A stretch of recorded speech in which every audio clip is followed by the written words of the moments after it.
우리가 3장을 마치려고 그러는데 55절부터 66절까지 보면 성경책에서 또박또박 성경을 읽고 실제는 이제 지난번에 56절까지 했었기 때문에 57절에서 66절 말씀을 잠깐 나누겠습니다.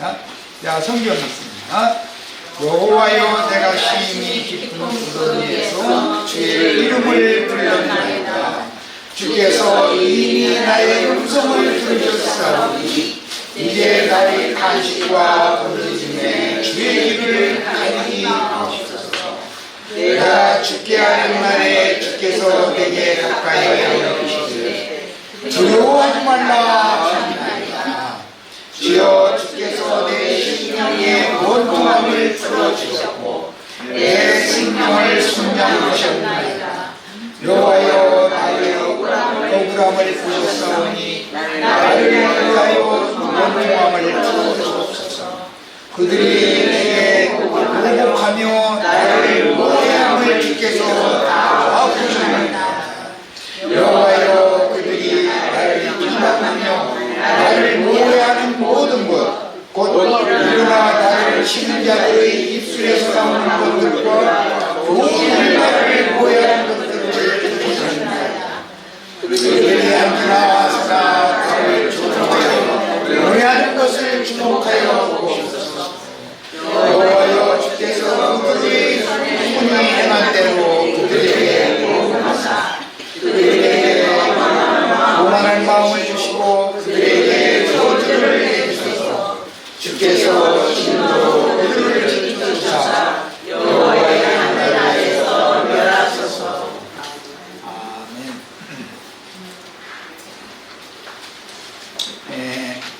오늘 우리가 읽은 예레미야 3장 55절에서 66절 말씀은 선지자 예레미야가 예루살렘의 형벌 또 유다의 멸망에 대해서 여호와께 받은 말씀을 고지고대로 대언을 할 때마다 박해를 당하면서 어디다 호소할 데는 없고 모두가 박해자들 편이고 선지자의 편에 쓴 자가 없었기 때문에 하나님께 자신의 원통함을 호소를 하는 그런 기도 내용으로 되어 있습니다. 우리는 인생을 살 때 이런 말씀을 통해서 개인의 삶에서도 가정사에서도 사회생활에서도 배울 것이 참 많습니다. 여호와의 종이었던 예레미야 선지자의 입장에서 보면 하나님이 하라는 말씀을 전하는 것인데 대적자들은 많고 박해자들은 많은데 선지자의 편에서 선지자를 이렇게 힘을 북돋아주고 하는 사람들은 너무 적을 때 모두가 하소연할 데가 없으니까 자신의 그 마음속에 낙담이 되어져 가지고 내가 심히 깊은 구덩이에서 주의 이름을 불렀나이다 이렇게 표현을 했지만 사람이 너무 억울하고 하소연할 때는 없고 나의 사정을 하나님이나 아시지 누가 아실까 이런 표현을 할 때 심히 깊은 구덩이에서 주의 이름을 불렀나이다 이렇게 표현을 한 것인 것은 지난 시간에 다 말씀을 드렸으니까 이해하실 거예요. 우리 삶 가운데에서도 이런 일이 있을 수가 있죠. 어떤 소문이라는 것은 말이 전달돼서 보면 나중에 여기서 이 말을 해서 저쪽 끝까지 가서 보면 나중에 끝에 사람 엉뚱한 소리 하죠. 그러면 실제로 선지자가 하나님의 종으로서 말씀을 전하면 안 할 수도 없는 일이고 하기만 하면 거짓 선지자들이 들고 일어나서 당대의 기득권자들의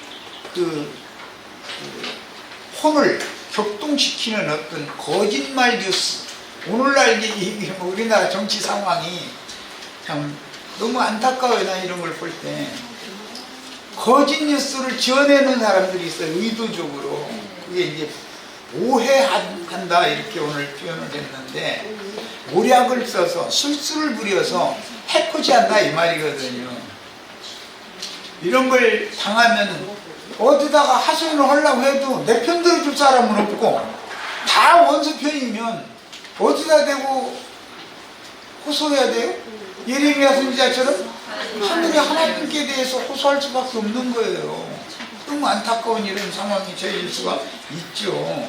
그래서 나는 우리 형제 자매님들 입 조심하고 말 조심하라는 말을 아주 참 자주 하는 편인데, 사람이라는 건 어떤 똑같은 사안을 두고 자기의 입장에서 자기에게 유리한 쪽으로 상대방에게 말을 하는 것이지, 상대방에게 나의 불리한 점을 솔직하게 말한 사람은 없어요. 그렇게는 안 되는 거예요, 나부터도. 그래서 항상 재판을 굳게 하지 않으려면 양편 말을 다 들어본 다음에 판단을 해도 늦지 않은 것이거든. 그렇죠? 그런데 일방적으로 어떤 한편의 말을 계속 듣다 보면 그것이 진짜가 돼버려. 그 가짜가 계속 그 말만 들으면 그 말이 맞게 되는 거예요. 옳은 것이 되는 거예요. 그 상대방은 불러다가 해명을 기회도 안 주려고만 먹는 거예요. 이게 좀 정치적인 요소가 있는 그런 이제 말을 좀 해야 되겠는데, 요즘 현상을 보면 국법에 따라서 대통령이 인사권자가 장관을 지명을 했으면 국법에 따라서 국회에서 검증을 하는 청문회를 거쳐서 그 다음에 국회의 견해를 행정부 수장인 대통령에게 보내면 국회의장의 도장을 찍어서 공문서를 청와대에 보내는 거 아니에요. 그 사람은 부적격이다, 적격이다, 국회에서는 이렇게 판단한다. 그러면은 아무리 국가의 수장이지만 국회라는 것은 국민의 대표기관이잖아요. 그럼 거기에서 보낸 것을 잘 판단해서 대통령이 최후에 임명을 할지 안 할지를 이렇게 결정을 하게 하면 되는 거예요, 국법대로. 그런데 요즘 하는 것을 내가 가만히 보니까, 난 뭐 정치와 상관도 없는 사람이지만 해명을 기회를 안 주려고 그 사람의 막 여러 가지의 문제점들을 지적을 했어요. 그러면 그 지적들이 사실인지 본인의 말을 들어야 되잖아요. 청문회라는 걸 왜 하는 거예요? 해명을 기회를 주려고 하는 거잖아요. 너 한번 이런 많은 문제점이 이게 지적이 되고 있는데 변증해봐라. 기회를 주는 거잖아요. 당연히 그런 기회를 줘야 되는 거예요. 그런데 그거를 기회를 안 주고 어떻게 이 사람을 이렇게 낙마시킬까, 이런 것으로 모해를 하는 걸 내가 느꼈어요. 이거는 아닌데, 국밥대로 하면 되는 일인데 해서 더 많은 사안들을 들춰내가지고 청문회장에다 딱 불러다 놓고, 당신 거짓 증언하지 말고, 국법이 그러니까 거짓 증언하면 지목하는 거니까 청문회장에서 이런 지적에 대해서 해명해봐라, 또 이런 지적도 있는데 해명해봐라, 이렇게 당연히 해야 되는 거 아니에요. 국민들이나 대통령은 해명까지 이쪽 편만 말만 듣고 판단하면 안 되는 거예요. 당사자에도 불러다가 놓고 해명을 할 기회를 일단 줘야 되는 거예요. 양편 말을 다 들어보고 나서 판단해도 늦지 않은 거예요. 뭐가 늦어요? 양편 말을 다 들어보고 나서 판단해야죠.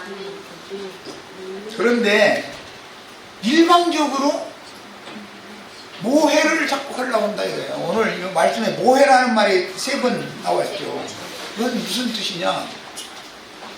권모술수를 부려서 사람을 해코지 하려고 누명을 씌운다 이 말이에요. 그러면 모든 왕, 대제사장, 거짓 선지자들이 한 패거리가 되어져 가지고 유대교인들이 다 예레미야 선지자는 거짓 선지자이고 나라를 망하게 하는 자이고 나라가 평안하고 안전한 가운데 있는데 나라가 곧 망할 것이다, 예루살렘 사람들 정신 차리라, 듣기 싫은 소리만 한다. 온 국민이 예레미야를 다 미워하게 만들어 놓는 거예요. 그럼 예레미야 선지자는 자기 편 들어줄 사람이 너무 없으니까 깊은 구덩이에 내려가도 그렇다 했으면 굴팍 내려갔겠어요. 자기 심령에 낙담이 되어져가지고 자기 영이 아주 완전히 이걸 쓸 것이구나. 내가 하나님의 말씀을 고지것대로 전하는 한은 내 말을 신임해주고 들어줄 사람은 아무도 없구나 라고 판단했을 때 너무너무 낙담된 상태가 내가 심히 깊은 구덩이에서 주의 이름을 불렀나이다. 주님밖에 주여 주님은 아시지요. 주님 다 보고 계시지요. 이랬다 이 말이잖아요. 그러면 그때 당시 시드기야 왕이 만약에 오늘날은 뭐 이제 아무리 대통령이라면 당연히 상대방 예레미야 선지자도 해명을 기회를 줘야 되는 거예요. 그렇잖아요? 모든 사람들이 다수가결을 하는 거예요. 모든 사람들이 다 너를 이단이라고 그러고 네가 하는 소리가 이게 하나님이 종으로서 할 소리가 아니다라고 말하는데 네가 진실로 하나님께로부터 이런 위임, 사명을 받은 것이 확실하냐? 그렇다면 나한테 한번 해명을 해봐라. 이렇게 왕이면은 기회를 주고 나서 감옥에다 넣어도 되죠. 그런데 예레미야 선지자 말을 들어볼 필요도 없는 거예요. 그냥 하니까 다수가결로 결정하는 거예요. 다수가결로. 하나님 나라의 법은 다수가결로 하는 것이 아니에요. 하나님이 옳다 하면 그게 옳은 것이고 아무리 다수가 이렇다 해도 하나님이 아니라 하면 아닌 거예요. 이게 가장 공정한 재판이에요. 그런데 예레미야 선지자는 그럴 기회를 얻지 못했다 이거예요. 그리고서 감옥에 갇힌 거예요. 그리고 밥도 제때 감옥에 넣어놨으면 국법에 따라서 제때 밥은 줘야 되고 그냥 콩밥이든 보리밥이든 간에 어쨌든. 그런데 쫄쫄 굶겨놓고 입천장에 혀가 달라붙는다고 나 물 좀 달라고 물 했다니까 고생의 떡과 무슨 물을 고생의 물과 환란의 떡이라고 했나? 그것 좀 더 먹어봐야 된다 이러면 물려가면서 밥 물도 국법에 따라 주는 교수들한테 주는 그것도 안 주는 거예요. 그런 걸 너무 당하다 보니까 내성이 생겨가지고 이제 그랬다 이거예요. 그렇게 원통함을 하나님 앞에 토해내고 이 내 심령의 원통함을 풀어달라고 하나님 앞에 호소를 하면 하나님은 다수가결 편에 다수의 편에 드는 게 무조건 다수의 대부분은 다수가 그렇게 인정하면 그것이 사실일 수가 있어요. 대부분의 어떤 세상 살아가는 건. 그러나 어떤 경우는 90% 이상이 그쪽 한 사람을 놓고 이렇게 매도하고 이렇게 해도 아닐 수도 있는 것이거든. 그래서 이제 하나님께만 호소를 한 내용을 오늘 우리가 읽었어요. 그랬더니 하나님께서는 선지자의 원통함과 애절한 그런 마음과 억울한 사정과 이런 것들을 다 풀어줬다는 거예요. 그런데 풀어주시기 전에 기도하니까 뭐라고 말했느냐면 두려워하지 말라 한 말씀 딱 하더라는 거예요. 두려워하지 말라 한 말씀 딱 들은 거예요. 그러니까 그 하나님의 한 말씀 딱 들었을 때 내가 죽고 사는 문제가 주님의 손에 있고 주님께서 두려워하지 말라고 할 때는 뭔가 대책이 있구나라고 믿음이 더 올 거 아니겠어요. 당연히. 이런 것은 개인의 삶에서도 가정사에서도 무슨 회사 생활에서도 사회생활에서도 다 배울 점이 있어요. 주님 앞에 기도해서 온 세상이 나를 그런 사람으로 아주 그렇게 그냥 찍어놔버렸어. 그리고 다 그렇다고 욕을 해.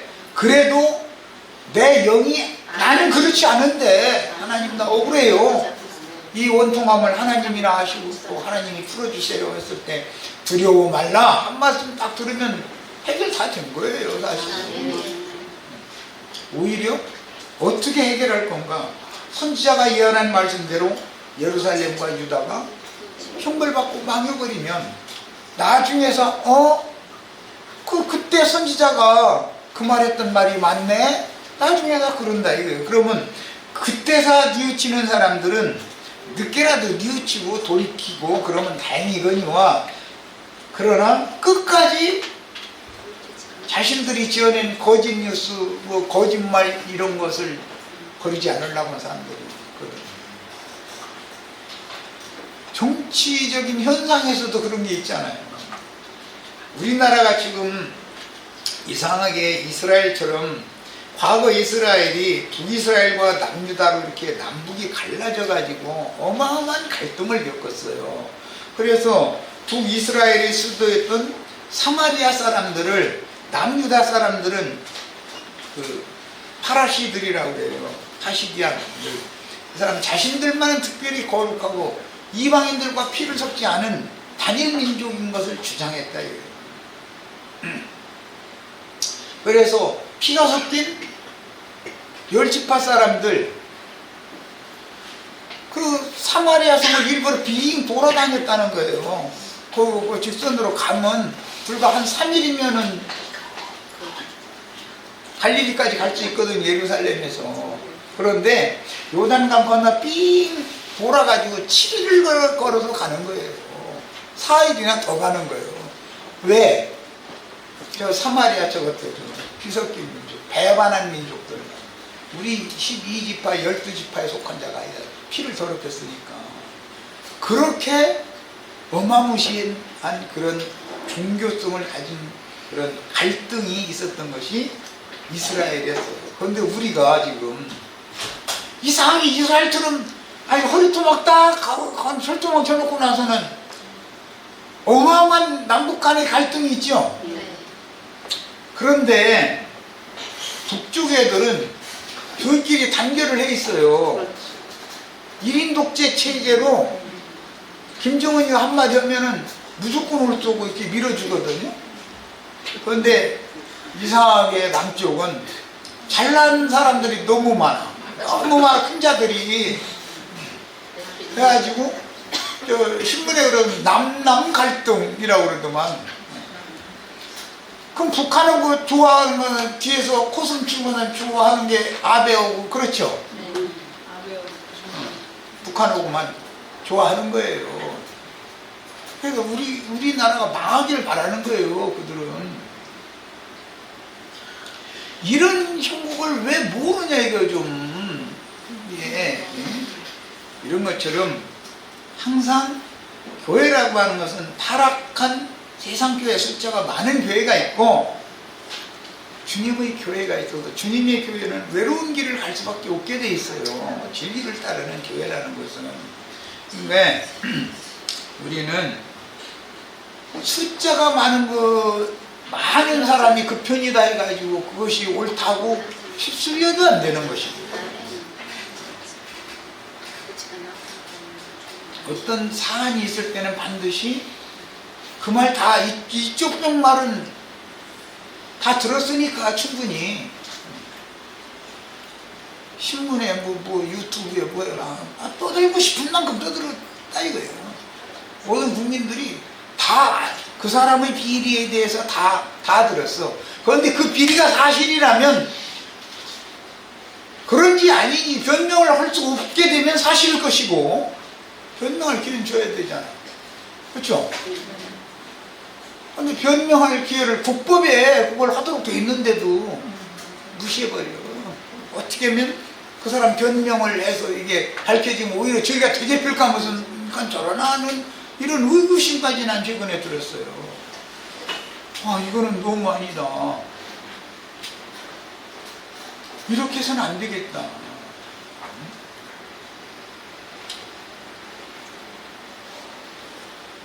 외인들에 대해서, 외인들이 우리를 호시탐탐 노리면 그걸 일치 단결을 해서 대항을 해야지. 외인들의 편을 들어줘 가면서 우리끼리 물고 먹으면 망하자는 얘기를 몇 개 더 돼. 그야말로 이게 있을 법이 아닌 일인가. 이거는 배웠다는 사람들이 그게 내가 성질 나서 그런 말 하는 사람들, 이렇게 하는 사람들 다 서울대학교 나와가지고 서울대학교 나오는 것 전부 내가 대통령이면 하나도 말이야. 정부 요직에다 취직 안 시킨다. 그럼 이제 서울대학교 총장님, 서울대학교 공무원들이 저 죽일 놈, 우리가 대한민국에서는 이건데 우리 서울대학을 뭘로 알고 이제 이럴지 모르지만 머리는 좋아서 서울대학교를 나왔는지 모르지만 그들의 인간의 됨됨이나 사리를 판단하는 판단력을 볼 때는 나 같은 소시민만도 못하니 그런 사람들 요직에 앉히면 되잖아요. 차라리 나를 불러다가 장관을 차라리 그럼 공평하게 판단을 끄니까 말 한마디라도 다 들어보고 사실이 그렇다면 저 사람 보고 물어보고 따질 거 따져보고 답변 못하고 우물쭈물 하면 너는 아니다. 너 유선자 아니야 이놈아. 이러고 끌어내리는 건 되는 거예요. 그렇게. 그런데 그 기회를 안 주려고 하는 것은 내가 의심이 들어. 정말 이게 뭔가 생각이 딴 데 있는가 봐. 그러면 아니겠죠. 그때 당시 예레미야 선지자가 그렇게 당한 거예요. 혼자. 예레미야 선지자는 하나님 보내서 너희 이렇게 왕한테 가서 이렇게 말하고 제사장들 선지자들한테 예루살렘 기득권자들한테 내가 한 말 이스라엘아 주 여호와의 말씀을 들으라 이렇게 선포해라 그래요. 예레미야가 지 말을 하는 게 아니잖아요. 여호와의 말씀을 지금 대언하는 중이지. 그런데 예레미야가 입만 벌리면 예레미야의 변명을 들어볼 필요 없어요. 잡아다가 감옥에다 집어넣어버리는 거예요. 나 억울하다 그러면 억울하면 너희는 막 감옥에서 네가 믿는 하나님한테 기도나 해 이러는 거. 그런 건 그대로 기도한 거예요. 그랬더니 하나님이 들으시고 뭘 하겠다고? 두려워 말라. 감옥에 있는 사람 보고 감옥에 갔다 나도 하는 게 예를 들어서 감옥에 갖다 쳐넣고 나서 오히려 호소할 데도 없는 사람 가서 너희는 막 혼자 감옥에서 콩밥 먹으면서 네가 기도 많이 해봐 이제 이래가면서 모욕을 줘가면서 갖다 누놓고 뒷발질 해가면서 해서 감옥에다 쳐넣고 나서 오늘 말씀에 하면 종일 아주 예레미야 선지자의 비위 거짓말한다는 거에 대해서 노래를 부른다는 거예요. 노래를 온 국민이 다 그냥 씹는다 이 말이죠. 노래를 몰라 노래를. 그러면 감옥에 들어간 사람의 입장에서 보면 무슨 힘이 있으며 어디다가 하소연을 하겠냐. 그런데 그가 믿는 하나님께 이런 호소를 했더니 두려워 말라 그러셨다는 거예요. 우리도 다 이런 하나님의 음성을 다 듣는 축복을 받으시기 바랍니다. 인생사에서도 마찬가지로 매사가 이런 일은 비일비재하게 일어날 수가 있는 거니까 세상이라는 것은 거짓으로 굴러가는 거예요. 거짓으로. 거짓이 진짜로 둔갑을 해가지고 굴러가는 거예요. 거기에서 아닌 건 아니다. 이것은 진실은 이거다라고 하는 사람만 바보 되는 것이 세상 나라는 거예요. 그런데도 고지것대로 할 얘기는 해야 된다. 죽을 땐 죽더라도. 참 이게 쉽지 않은 얘기입니다. 그러니까 이게 이 선지자가 좀 하나님은 사랑이시라 이런 말 가지고 사람 귀 긁어주는 사람들 듣기에는 좀 거북한 기도를 하는데 64절부터 66절에 보면 여호와여 주께서 그들의 손이 행한 대로 그들에게 보응해 주세요 그랬죠. 내 이 억울한 사정 들어서 왼수 좀 갚아주세요 그 얘기잖아요. 하나님은 사랑이시라 하는 것만 가르치는 사람들은 하나님의 종이 무슨 이럴 수가 있어 이렇게 하지 않겠어요? 이 예레미야 선지자는 사랑이 없는 사람이요. 내가 당한 것만큼 그놈들한테 안 갚으면 해줘요 이러잖아 지금. 그게 사랑이 사랑의 하나님을 믿는 선지자예요?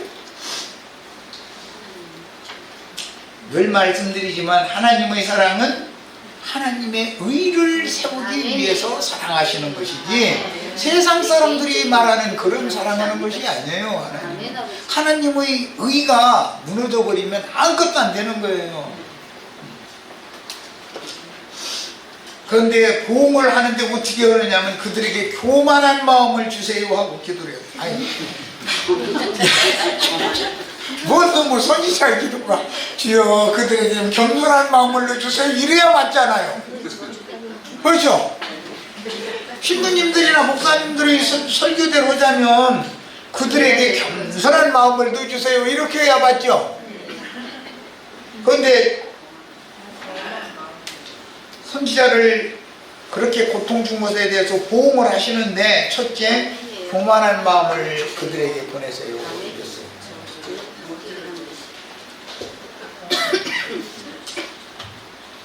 선지자의 변명도 들어볼 것도 없이 감옥 이렇게 하는 사람들한테 교만한 마음을 넣어주다 보면 하나님을 두려워하겠어요? 하나님을 우습게 알아요.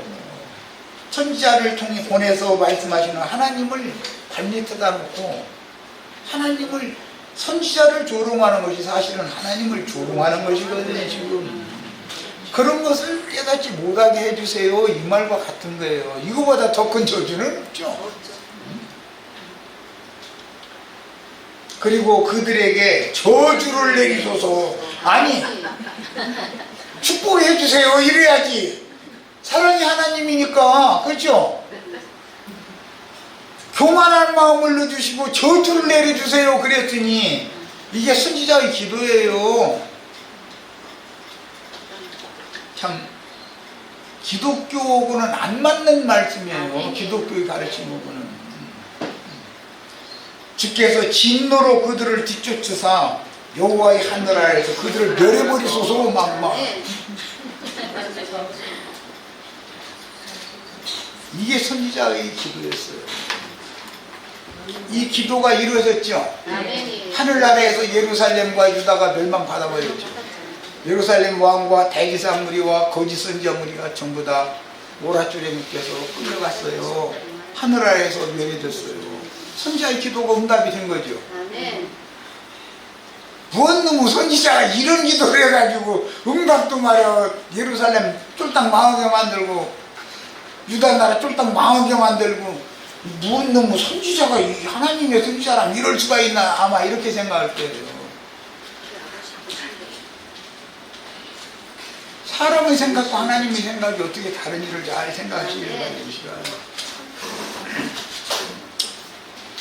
목사님들은 이런 구절 가지고 설교를 하기가 난처하면 그냥 넘어가요. 이런 구절 나오면 얼마나 입장이 곤란해 이거.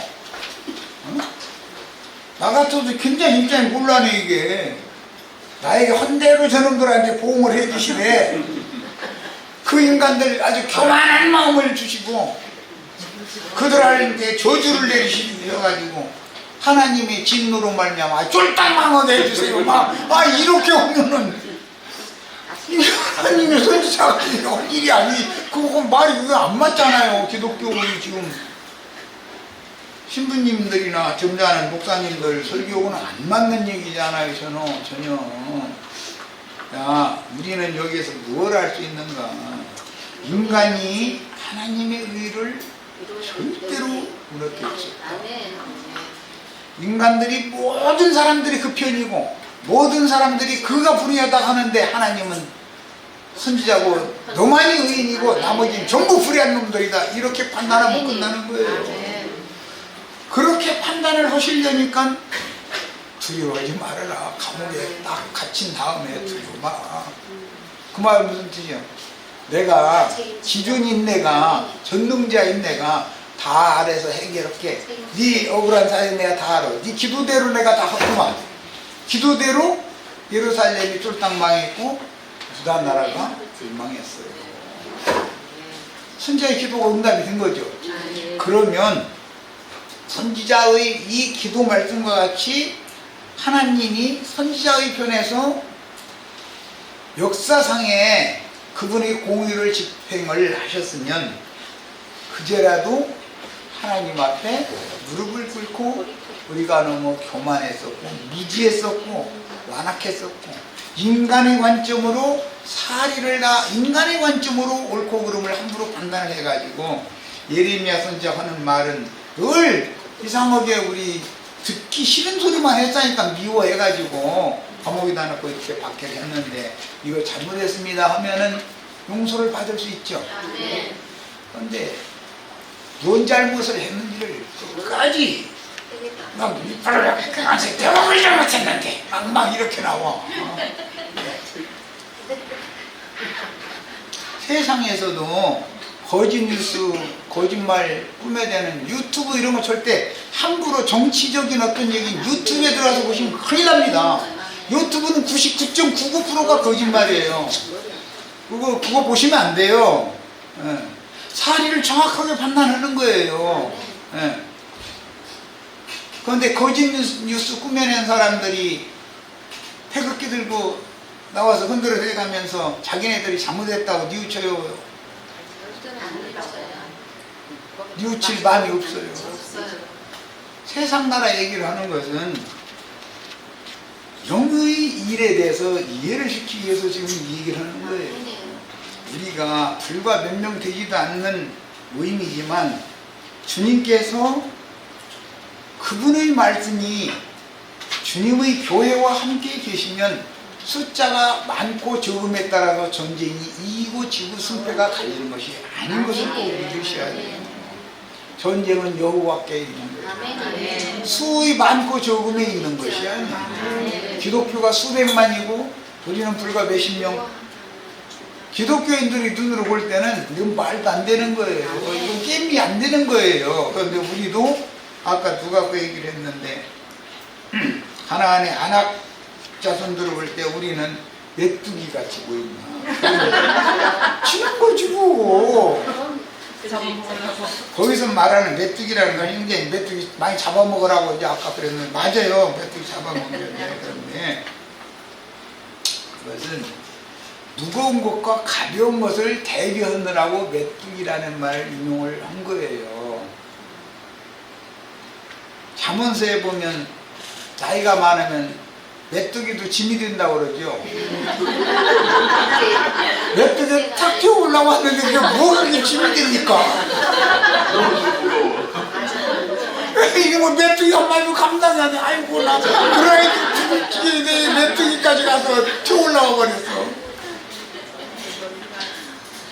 비유들이요 이런 것들이. 이게 성경에서 아까 이제 요한이 메뚜기 잡아먹었다는 것은 초월하고 뛰고 땅을 벗어나는 것에 대해서 말한 거고 거기 나온 메뚜기는 우리는 메뚜기 같다 이 말은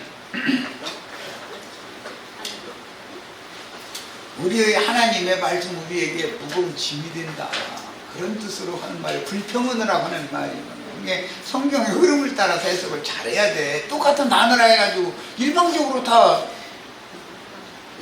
요엘서에 보면 황충 메뚜기 얘기 나오죠? 네. 원수의 군대를 그렇게 비유한 거예요, 거기서는. 근데 원수의 군대가 예루살렘과 유다 나라에 펄떡 뛰어서 바벨론에서 펄떡 뛰어서 이렇게 여기 앉은 거예요. 이렇게 기울어져 이렇게. 얼마나 무거운지.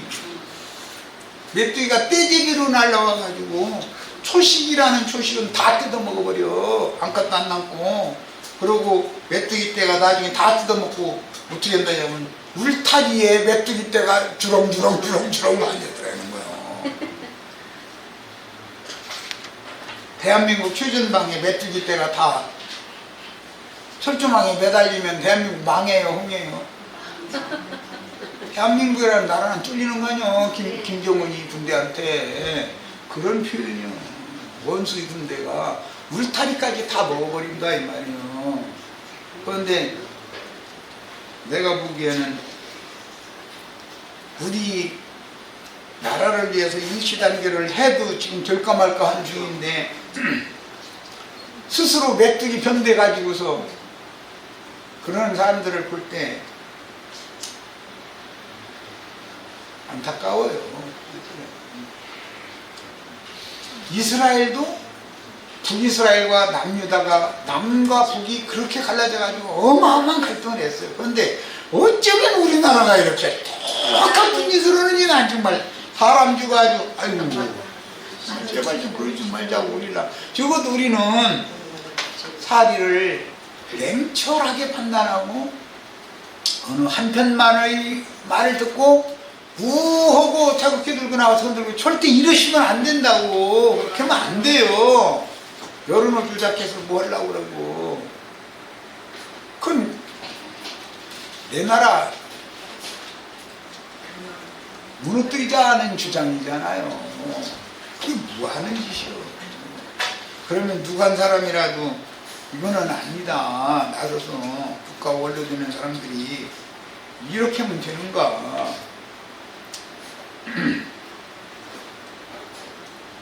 이런 갈등을 해소하고 좋은 방향으로 나가도록 누군가 좋은 말을 국민들을 다 설득하고 이런 사람들이 많아야 되는데 툭하면 한편만 들어서 우하는 말에 그냥 휩쓸리는 사람들이 많은 거예요.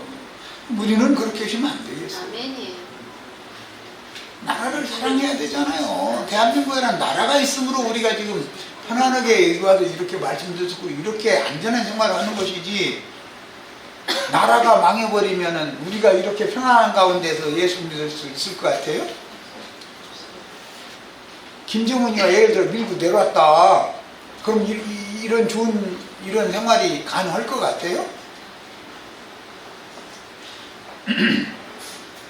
이런 걸 생각하셔야 돼. 사람이면은 자기 욕심, 자기 이기주의 이런 거에 따라서 거짓말 줘서 지어내는 어떤 편향적인 사고를 가진 사람들 편에 들어서서 무턱대고 함부로 이렇게 일방적으로 매도하고 오해하고 이런 것을 자제하셔야 돼요.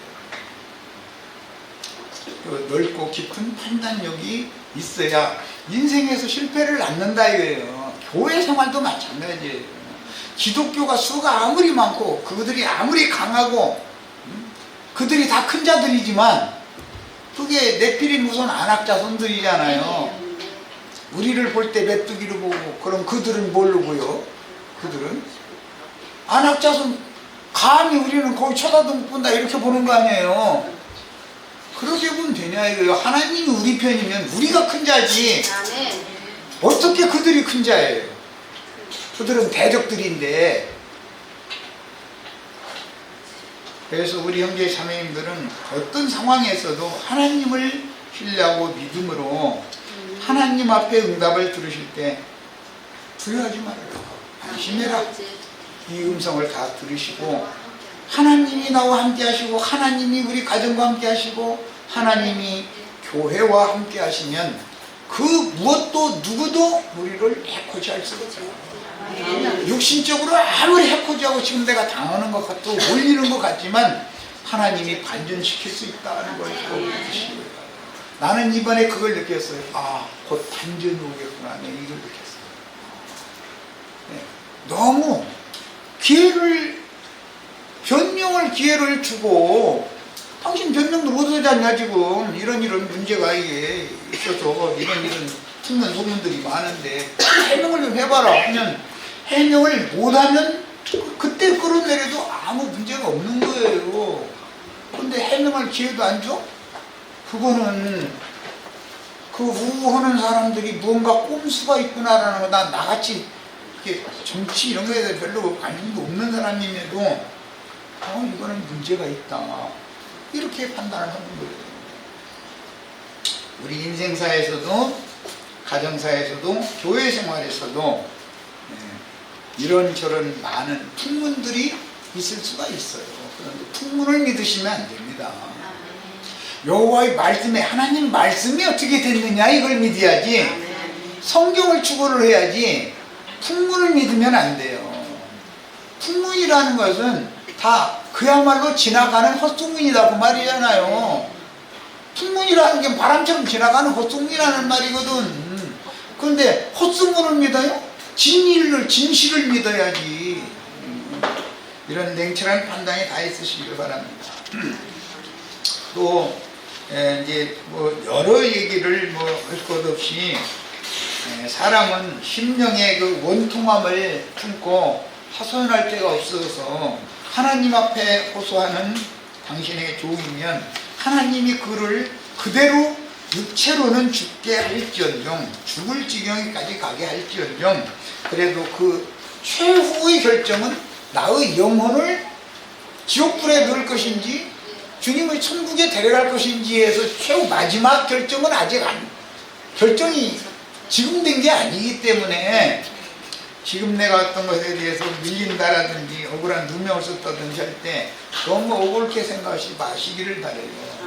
그래가지고 내가 변명을 하려고 나서면은 하나님 당신이 나를 신원하여 주소서 이렇게 승지자처럼 이뤄야지 예수 그리스도의 성령께 나의 억울한 사정을 아뢰고 그분이 중보자가 되시는 것을 청해야지 내가 변명을 하고 그러면 말에 꼬리를 계속 물고 늘어지기 때문에 원수들은 어떻게든 그걸 죽이려고 하는 입장인데 말수를 줄이는 게 좋아요. 그런데 내가 보기에는 이번에 너무 자주 입으려는 것 같아요. 입 딱 다물고 있어야 돼요. 억울한 사정을 하나님께만 호소를 해야 돼요. 내가 나서서 국민들을 설득하려고 그러면 안 되는 겁니다.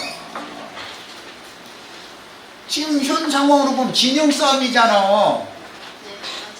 내 편 들은 사람보다는 저 편 들은 사람이 많은데 내가 해명하려고 하면 됩니까? 그러면 사람은 사람이 말을 많이 할수록 오히려 더 의심받게 되는 거예요. 우리는 나의 인생사에서, 가정사에서, 회사생활에서 내가 억울한 누명을 쓰고 있고 내가 지금 이거에 대해서 억울하다고 해명하고 호소하고 그렇게 자꾸 하면은 사사건건 그렇게 하면은 해소될 것 같으죠? 천만의 말씀이에요. 더 얽히는 거예요. 이 다무는 거예요. 다물고 공적으로 해명할 기회를 주세요. 한마디 딱 하고 이 다물어버려. 공적으로 법적으로 해명할 기회를 주세요. 사적으로 이렇군 저렇군 기자로 가서 뭐 된다고 그때마다 이 말 저 말고 그렇게 나중에 이것이 나중에 내가 한 말이 얽혀버려. 필요에 따라서 어떤 말을 자꾸 하기 시작하면 내 말로 나를 옮겨버리는 거예요. 이 정도의 걸 아셔야 돼요. 이제 마지막으로 우리 형제 자매님들은 내 사위나 내 며느리에 대해서 타인에게는 절대로 비방하는 말이나 비웃는 말을 절대 빡겨내시 안 됩니다. 내 사위가 내 마음에 안 들으면 남이 들을 때 보호해주는 말을 한마디라도 해야지 비방하는 말을 하면 결국은 내 딸을 내가 요구하는 거예요. 그러면 그 두 사이에서 나온 자식들을 내 입으로 내가 지금 내 자식이잖아. 손자들은 내 자식 비판하는 말밖에 안 되는 거예요. 며느리가 미워요? 며느리가 미울 수도 있죠. 사람이 생각이 다르니까. 젊은 세대와 앞선 어머니 세대가 같겠어요. 생각이 다른데 그래도 할 얘기가 있으면 며느라이를 아무개야 이리 와라. 내 말 들어라. 내가 오늘은 김이한테 할 말이 있다. 이렇게 위험있게 해서 본인에게 직접 얘기를 해야지 다른 사람 듣는 데 가서 며느리 비판하는 말 절대 하시면 안 돼요. 절대 하시면 안 돼요. 며느리를 비판하는 말을 했다는 말은 곧 내 입으로 내 아들을 비판하는 거예요. 내 손자들을 깎는 거예요. 결과적으로는 나를 무너뜨리는 거예요. 이것이. 이것을 아셔야 돼. 적어도 인생을 60 넘어 70개 이렇게 사신 분들이니까 이 정도는 알고 살아야 되잖아요. 사이가 다 마음에 100% 마음 드는 사이에 있는 사람 손 들어봐. 내 딸을 흠잡을 데가 없다고 자신 있는 사람 손 들어봐. 사돈댁은 내가 사위를 마음에 안 찬다고 함부로 말을 할 때 사돈댁의 귀에 만약에 들어가면 사돈댁은 자기 며느리를 그럴 거 아니요. 그러겠죠. 아, 내 딸을 마음에 안 든다는 거 아니요. 자기 아들 편이 돼가지고 사람마다 입장이라는 것이 다른 거거든. 그래서 이런 말씀을 통해서 우리는 억울한 사정이 있다고 해가지고 내가 조금 섭하다고 해가지고 내가 하고 싶은 말 자꾸 많은 말을 내면 안 된다. 되도록이면 입을 다무는 게 좋다. 그래도 할 얘기들을 다 가슴속에 품어놓고 있어도 주님은 그 사람의 가슴속에 무엇가 들어있는지를 다 아신다는 것을 믿으시길 바랍니다. 그분은 매살 공정하게 처리하시는 분이에요. 그러니까 여러 정치적인 이야기에다가 가정사에서 사회나 며느리 이야기에다 여러 가지 얘기를 했지만 솔직히 사위나 그 며느리가 나 죽으면 장사 지내줄 사람이에요. 누가 지나가던 아저씨가 와서 나 죽으면 장사 지내주지는 않을 거 아니에요. 그렇죠? 그런데 결과적으로 사위나 며느리를 함부로 생각해서 여기서 나오는 대로 자기 생각대로 말을 함부로 한다는 것은 결국은 자기 무덤을 자기가 파는 것이고 자기 손주들 깎아내리는 얘기인 거다. 사실 이 정도는 판단해가면서 살아야 되지 않냐 말이야. 그런데 교회에서 이런 걸 생명의 법칙을 가르치는 것이 아니라 살데리 없는 세상사 어떤 육신적인 복 받아서 잘 먹고 잘 사냐 못 사냐 왜 이런 거 기적이 일어나는 얘기면 이런 얘기만 자꾸 하다 보니까 예배당 수십 년을 다녀도 사람이 바꿔지지가 않아. 생명의 말씀을 전하는 것이 아니라 쓸데없는 땅이 무슨 육신의 일 이것만 가르치거든.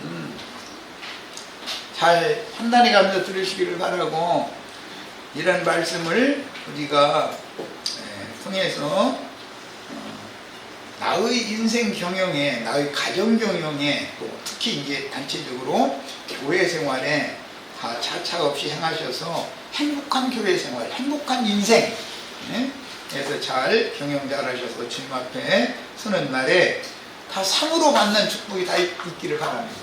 네, 여기까지 마칩니다.